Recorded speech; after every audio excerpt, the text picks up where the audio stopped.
来看台中警方抓到2件毒品的案件，一个姓郑的查甫人，伊是做毒品加皮包在卖；另外一个姓张的毒贩唔拿卖毒品加皮包，佮摕这款加皮包来拜厝人的好爷，警察是感觉伤含咯。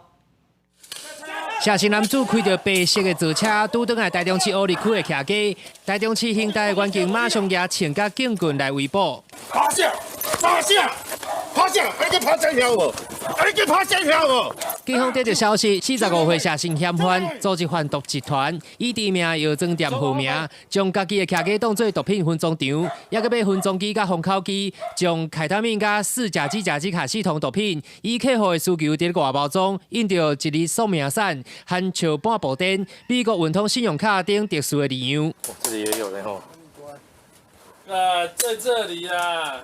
警方逮捕涉嫌等5名集团的成员，查到凯他命等毒品692公克，也有毒品加皮包成品475包，以涉犯毒品危害防治条例、组织犯罪防治条例移送台中地检署侦办，顶个月已经提起公诉。该集团以知名药妆店店名宝雅为名，并主打多样化外包装，可因顾客的喜好定制咖啡包外包装，然后分装机1台、封口机1台。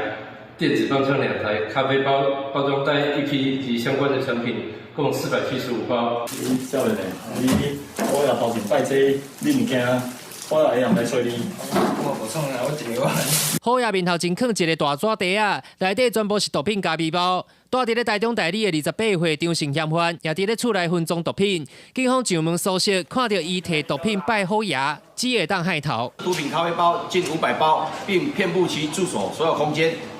包含其住所内供奉之虎爷、神桌上亦摆放毒品咖啡包，全案讯后将彰嫌移送台中地检署侦办。警方伫咧犯嫌的厝内查到将近500包的毒品加皮包，专案以涉犯毒品危害防治条例移送台中地检署侦办。记者台中报道。